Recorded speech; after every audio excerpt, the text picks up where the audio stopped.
नमस्कार, माझ्या चॅनलवर आपल्या सगळ्यांचं स्वागत आहे। श्रावण महिन्यातील शुक्ल पक्षाच्या पंचमीला नागपंचमी हा सण साजरा केला जातो। श्रावणातला हा महत्त्वाचा आणि पहिला सण निसर्गातील प्राण्यांबद्दल आदर आणि पूजा, प्रेम भावना व्यक्त करण्यासाठी आणि ही प्रेम भावना प्रत्येक माणसामध्ये रुजवण्यासाठी या दिवशी घरोघरी नागदेवतेची पूजा करून त्याला प्रसन्न करण्याची प्रथा वेद काळांपासून चालत आली आहे। कारण साप हा शेतकऱ्याचा मित्र, शेतीच्या कामात उपद्रवी कीटकांना तो खातो आणि शेतकऱ्याला मदत करतो, त्याच्या शेतीचे रक्षण करतो। त्याचे उपकार मानण्यासाठी या दिवशी नागदेवतेची पूजा केली जाते। नागदेवतेची पूजा कशी करायची हे आज मी तुम्हाला दाखवणार आहे। नागपंचमीच्या दिवशी नागदेवतेची पूजा केली जाते। कुणी जंगलामध्ये जाऊन वारुळाच्या ठिकाणी नागोबाला पूजलं जातं, परंतु आता शहरामध्ये जंगलं काही राहिली नाहीत आणि त्यामुळे घरोघरी मातीचा नागोबा केला जातो, त्याची पूजा करावी। तुमच्याकडे मातीचा नागोबा उपलब्ध नसेल तर एका कागदावर नाग नागिणीचं चित्र काढावं, त्यांची 9 पिल्लं काढावीत आणि त्यांची पूजा करावीत। तेही जर जमत नसेल तर एका पाटावर हळद आणि चंदनाने नागाचं, नागिणीचं आणि तिच्या पिल्लांची चित्र रेखाटावी किंवा पाटावर तांदुळाने नाग नागिणीची चित्र काढावीत किंवा तांदुळाने नागनागिण काढावं आणि मग त्यांची साग्र संगीत पूजा करावी। नागोबाची पूजा ही मनोभावे आणि प्रसन्न चित्ताने करावी। नागोबाला सगळ्या सवाष्णी आपला भाऊ मानतात आणि नागोबाची पूजा करून आपल्या भावासाठी उदंड आयुष्य मागतात। नागोबाच्या पूजेसाठी काय काय साहित्य लागतं ते मी आता तुम्हाला दाखवणार आहे। चला तर आता पाहूया नागोबाच्या पूजेसाठी लागणारं साहित्य। नागपंचमीच्या दिवशी सकाळी आपलं घर सारवून स्वच्छ करून घ्यायचं। ज्या ठिकाणी आपल्याला पूजा मांडायची आहे तिथली जमीन सारवून स्वच्छ करावी आणि तिथे एक स्वस्तिकाचं चिन्ह मात्र जरूर काढावं। स्वस्तिक काढल्यानंतर त्या ठिकाणी स्वच्छ धुतलेला पाट किंवा चौरंग ठेवावा। चौरंगावर लाल वस्त्र अंथरावं। लाल वस्त्रावर छोटे छोटे चौरंग जर तुमच्याकडे असे उपलब्ध असतील तर ते ठेवावे आणि तुमच्याकडे नागाची जी प्रतिकृती असेल किंवा तुम्ही मातीचा नाग जर घरी बनवला असेल तर तुम्ही ठेवा। माझ्याकडे इथे हे नेहमी पूजनातले हे नागदेवता आहेत, याची मी पूजा करते आणि हा एक मातीचा देखील नागोबा केलेला आहे, हा आपण याची पूजा करणार आहोत। त्यानंतर प्रसादासाठी मी इथे हे केळं घेतलेलं आहे। नागोबाच्या मुलांना आवडणाऱ्या या मुटक्या, खडी साखर, लाह्या, घुगऱ्या, दूध, चणे आणि गूळ, पुरण आणि ह्या छोट्या छोट्या पातोऱ्या, या सगळ्या गोष्टी नागोबाला आणि त्याच्या पिल्लांना आवडतात, म्हणून ह्या आपल्याला प्रसादासाठी हा प्रसाद आपल्याला नागपंचमीच्या दिवशी करायचा आहे। त्याचप्रमाणे नागपंचमीच्या दिवशी नागोबाला हे पुरणाचे दिंड, त्याचप्रमाणे पुरणाचे तळलेले कडबू आणि पुरणाची उकडलेली ही याला कानवला किंवा नेवरा म्हणतात, नेवरे म्हणतात, तर हे पुरणाचे उकडलेले नेवरे, हे तळलेले कडबू आणि ही पुरणाची दिंड आणि त्याचबरोबर गव्हाची खीर असा मी नैवेद्य केलेला आहे। नागपंचमीच्या पूजेसाठी आपल्याला एक शंख घ्यावं, शंखावर तुळशीपत्र ठेवावं, एक घंटा घ्यावी, थोड्याशा अख्ख्या तांदूळांच्या अक्षता घ्याव्यात, हळद आणि कुंकू इथे घ्यावं, चंदन उघळून घ्यावं, एक शुद्ध तुपाचा दिवा, गव्हाचा आपण जो दिवा करतो तो गव्हाचा आणि गुळाचा दिवा करून घ्यायचा आणि त्याच्यामध्ये शुद्ध तुपाचा दिवा लावून घ्यायचा, नेहमीचं निरंजन लावून घ्यायचं, पानाचा विडा, त्याच्यावर पैसा आणि सुपारी मात्र नक्की ठेवावी, धूप लावून घ्यावा। देवासाठी इथे पाणी घेतलेलं आहे, पंचपात्रामध्ये इथे मी पूजनासाठी पाणी घेतलेलं आहे, इथे आपण अगरबत्ती लावून घेतलंय आणि इथे गंगाजळीमध्ये आपण गंगा घेतलेली आहे, तर ही गोमुखी गंगाजळी आहे, त्यांनी आपण अभिषेकासाठी पाणी घालायचं आहे। नागोबाच्या कोणत्याही देवांचा अभिषेक करताना गोमुखी गंगाजळी घ्यायची आणि त्यातलं गंगाजळ नेहमी अभिषेकाला वापरावं, त्याने आपल्याला जास्त पुण्य लागतं।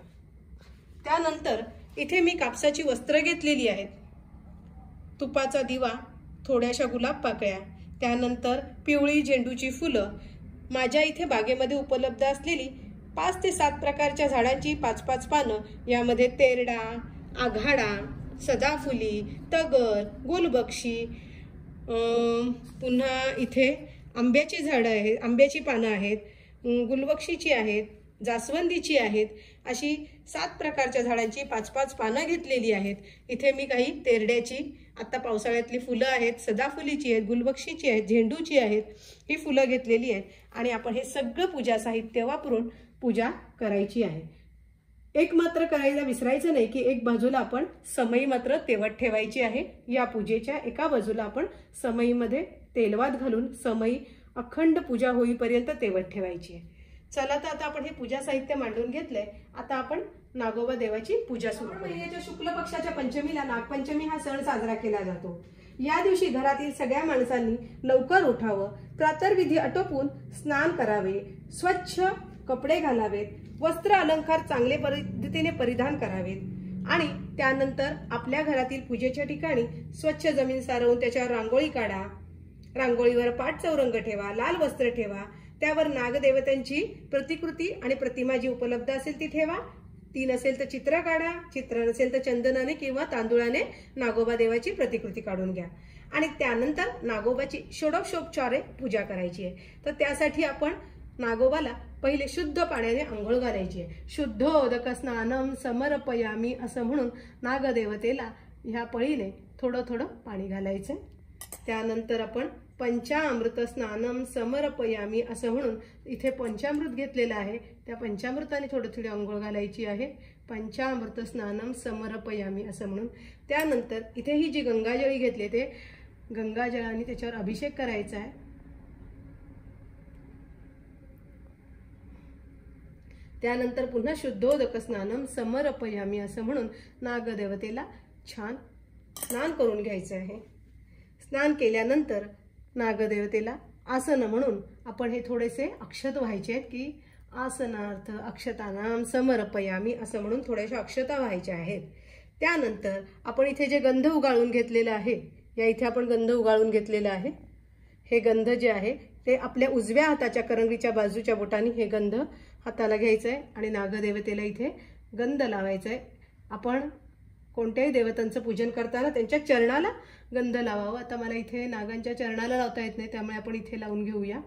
नेहमी कोणाचीही पूजा देवदेवतांची पूजा करताना आपण इतके मोठे नसतो की त्यांच्या कपाळाला आपण लावू शकू, तर देवांच्या पूजा करताना देवदेवतांची पूजा करताना नेहमी त्यांच्या चरणांची पूजा करावी म्हणून आपण त्यांच्या इथे चरणाला गंध लावून घेतले। गंध लावून घेतल्यानंतर आपण इथे हळद आणि कुंकू घेतलेलं आहे, तर हळद आणि कुंकू इथे वाहून घेणार आहे। ते सुद्धा याच बोटांनी आपल्याला हळद आणि कुंकू, हळद इथे वाहून घ्यायची आहे नागांना। नागाच्या इथे ज्या प्रतिमा आहेत त्यांना हळद आणि कुंकू वाहून घ्यायचं आहे। हळद वाहिली आहे, आता मी इथे कुंकू वाहते त्यांना। हळद आणि कुंकू वाहून झाल्यानंतर आपण त्यांना वस्त्र घालणार आहोत। तर नागदेवतेला आपण इथे आपल्याकडे असलेले हे वस्त्र घातलेले आहे। इथे मी कापसाची वस्त्र बनवून ठेवलेली आहेत, तर ही कापसाची वस्त्र आपण नागदेवतेला घालून घेणार आहोत। नागोबा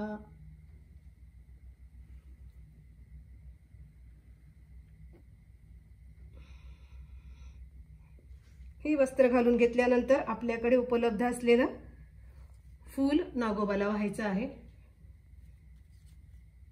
या इथे आपण सध्या एक फूल वाहूया।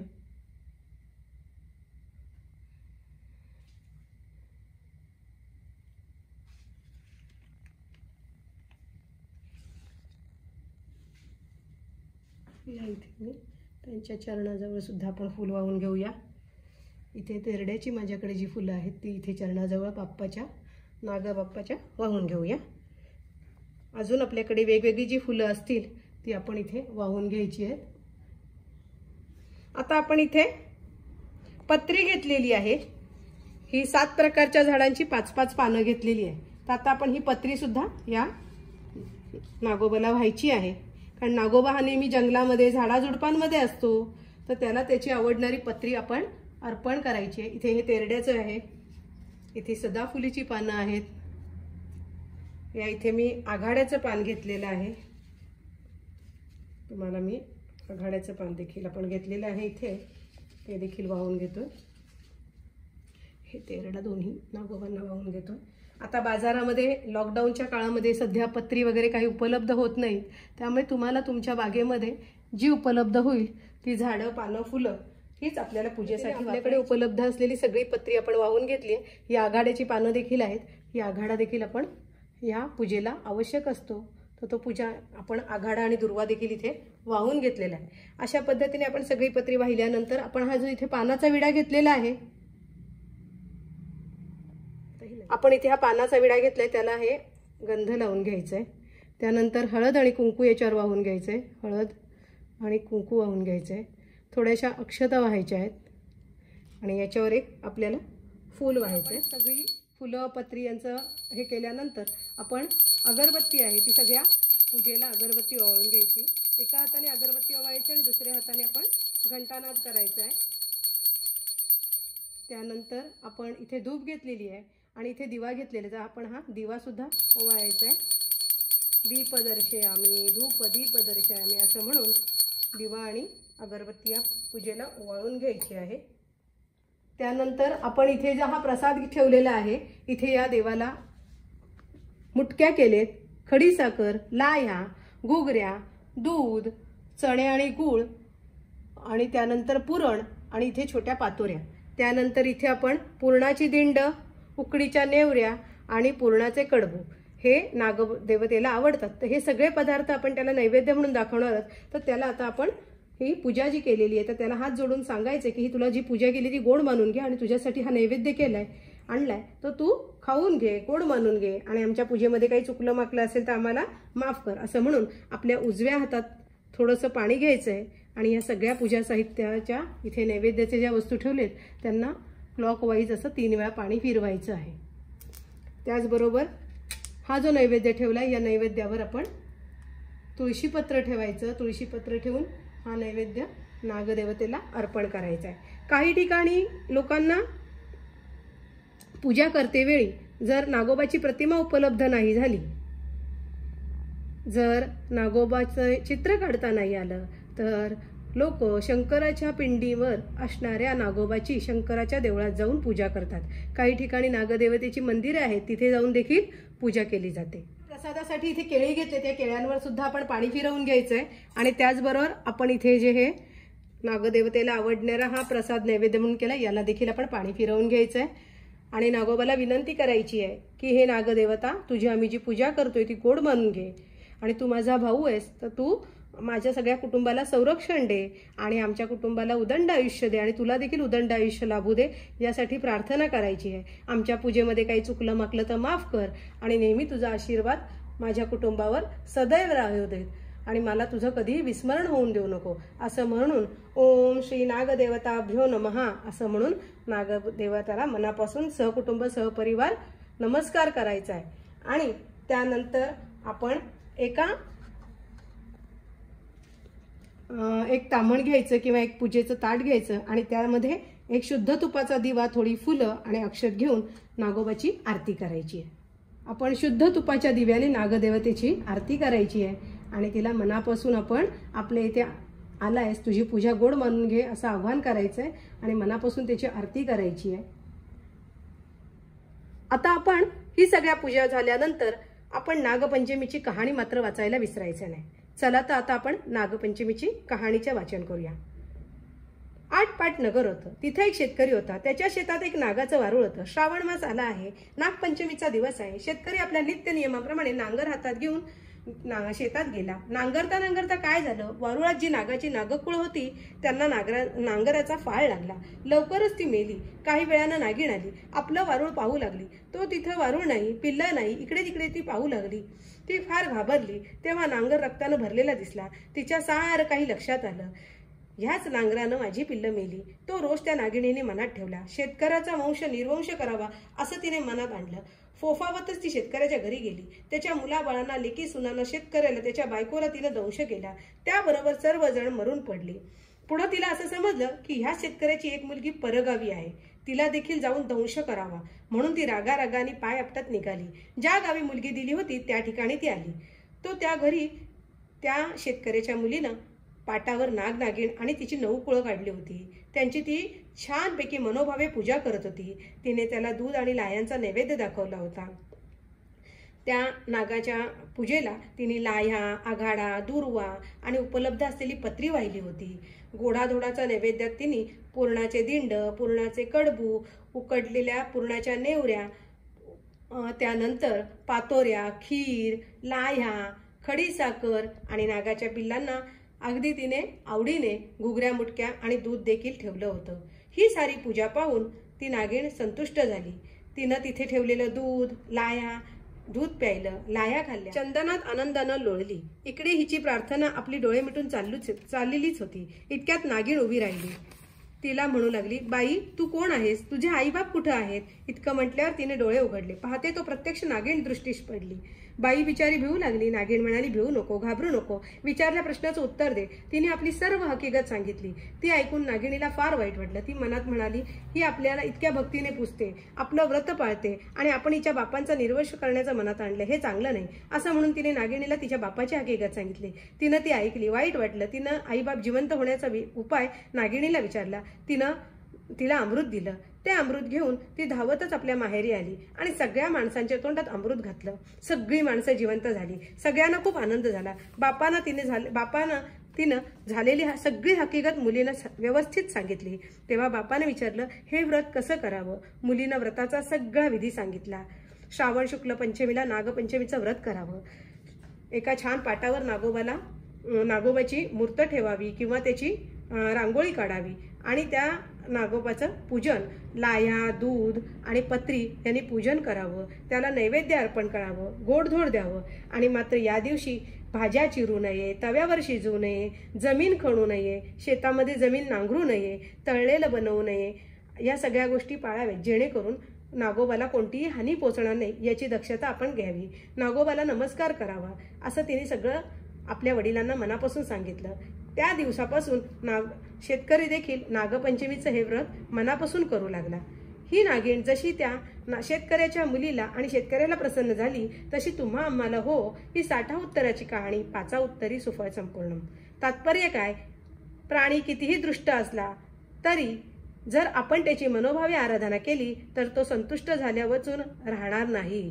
तर नेहमी निसर्गातील सगळ्या प्राण्यांवर दया करा। तुम्ही त्यांची जर खोडी काढली नाही, त्यांना उपद्रव केला नाही, तर ते तुम्हाला कधीही उपद्रव करणार नाहीत। त्यामुळे निसर्ग आणि निसर्गातील प्राणी हे आपले मित्र आहेत आणि प्रत्येकाला जगण्याचा अधिकार आणि हक्क आहे। त्यामुळे त्यांनाही त्यांच्या नैसर्गिक आयुष्यात छानपैकी जगू दे, ही भावना आपल्या सगळ्यांमध्ये आपण कायम ठेवली पाहिजे। आणि इतकं म्हणून ही नागदेवतेची आपण कथा संपवायची आहे। आणि त्यानंतर आपण नागोबाला घरामध्ये तयार केलेल्या जेवणाचा नैवेद्य अर्पण करायचा आहे। दाखवलेल्या प्रसादाचा नैवेद्य घरातील सगळ्या माणसांना, म्हणजे आता आपण हे केळं ठेवले, त्यातलं एखादं केळं कापायचं आणि त्याचा नैवेद्य घरातील सगळ्यांना द्यायचा। पंचामृताचा नैवेद्य सगळ्यांना द्यायचा आणि घरामध्ये गोड खीर आणि हे जे उकडीचे पुरणाचे दिंड केलेले आहेत, कडबू केलेले आहेत किंवा नेवरे केलेले आहेत, हे सगळं गोडधोड प्रत्येकाला त्या दिवशी जेवणावर खायला द्यायचं आणि घरामध्ये जे जेवण केले त्याचा नैवेद्य आपण ह्या नागपंचमीच्या पूजेला दाखवायचा, नागोबाला दाखवायचा आणि अशाच पद्धतीने नागोबाची पूजा सगळी सुफळ संपूर्ण करायची। नैवेद्याचा जे काही जेवण असेल त्याचा आपण नैवेद्य या पूजेला मात्र दाखवायचं आहे। आता मी इथे पूजेसाठी गोडाधोडाचं जे काही केलं, इथे मी गव्हाची खीर केलेली आहे, हे कडबू आणि हे मी चवीचे आपले जे मोदक आहेत ते तळलेले मोदक केलेले आहेत। त्यामध्ये खोबऱ्याचा चव भरलेला आहे आणि तो मोदक, खीर, पुरी आणि बाकीचं देवाला केलेला हा सगळा नैवेद्य आपण ह्या पूजेला याचा नैवेद्य अर्पण करून घ्यायचा आहे आणि त्याच्यावर एक तुळशीपत्र ठेवायचं आहे। इथे आपण खीर, पुरी, तळलेला मोदक, पुरणाचे कडबू, पुरणाची दिंड आणि ही गव्हाची खीर केलेली आहे आणि उकडीच्या नेवऱ्या आपण इथे आधीच ठेवलेल्या आहेत। आपण हा सगळा नैवेद्य इथे ठेवलाय आणि देवाला मनोभावे नमस्कार करायचा। संध्याकाळी सुद्धा देवाची दिवसभर दिवा तेवत ठेवायचा आहे, संध्याकाळी सुद्धा दिवाची पूजा करायची आहे आणि मग संध्याकाळी दिवे लागणीच्या नंतर किंवा दुसऱ्या दिवशी सकाळी हा नागोबा आपल्या शेतामधील मातीमध्ये एखाद्या झुडपांमध्ये नेऊन विसर्जन त्याचं करायचं किंवा वाहत्या पाण्यामध्ये ह्याला विसर्जन करायचं आहे। अशा पद्धतीने आपल्याला ही नागपंचमीची पूजा संपूर्णपणे अशा पद्धतीने करून घ्यायची। अशा पद्धतीने आपण नागपंचमीची संपूर्ण पूजा विधी करून घेतलेले आहे। तुम्हाला ही व्हिडिओ आवडल्यास तुम्ही या व्हिडिओला लाईक करा, शेअर करा, सबस्क्राईब करा आणि बेल आयकॉन दाबायला विसरू नका। व्हिडिओ संपूर्ण पाहिल्याबद्दल मनापासून धन्यवाद।